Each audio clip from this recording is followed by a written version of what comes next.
A lot of people, I think, find mindfulness and meditation as a result of them kind of breaking down.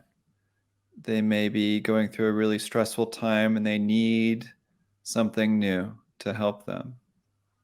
Maybe they realize that some of their coping strategies just aren't sufficing anymore. And so a lot of people will come to mindfulness and meditation as a result of having gone through significant challenges. Other people I know, like, may go to a yoga class or to a workshop when things are going relatively well and their life is kind of ho-hum, things are going okay, and they might think, oh yeah, like I'll practice this mindfulness, like this feels doable, and they may partake in it for a little bit because it feels relaxing and calming. Do you find that either levels of stress or happiness are, say, um, more, say, like incentivizing for people to practice mindfulness? Do you feel like people want to be more self-disciplined with mindfulness as a result of them trying to cope with something stressful, or that it's just easier without all the stress to take up a new practice because it feels good? Mm. That's a question that I've asked myself a lot, and I still reflect on this. My experience with people and teaching this and studying about these topics is that the negative motivation tends to be stronger. People are more motivated to take medicine than to take a vitamin.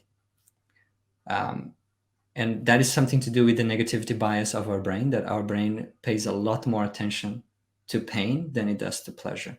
It pays more attention to danger than it does to opportunity.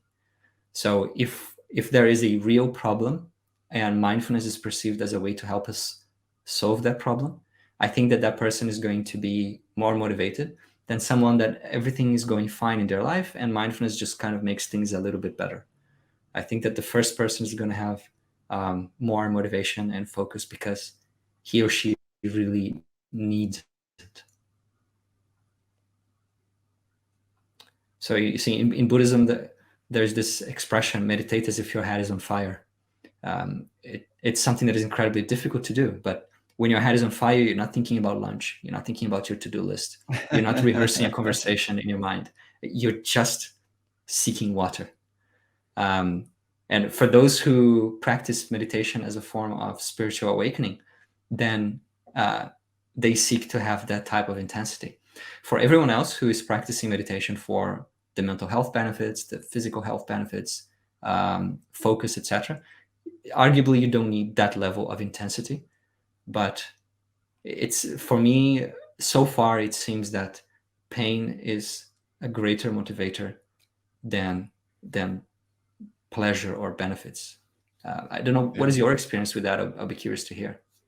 Yeah, I think that echoes my experience in hearing a lot of people talk about their practice. I think they're maybe more incentivized to get rid of the pain than they are to eat the cotton candy.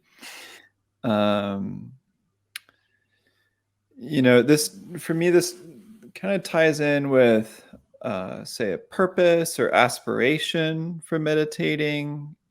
Say a lot of people might start practicing mindfulness to cope or to get through a tough time, but usually those tough times are temporary.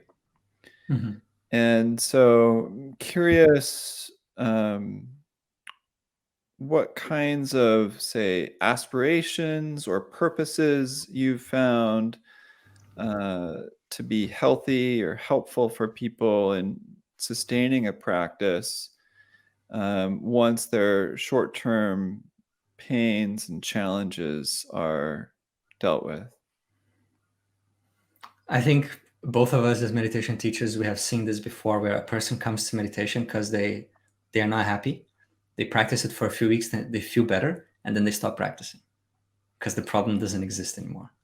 And then the problem comes back, and then they need to come back to the practice.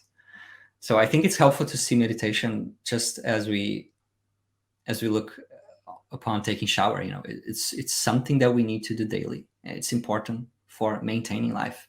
And exercise, the same thing with exercise. It's something that is important for maintaining health and vitality.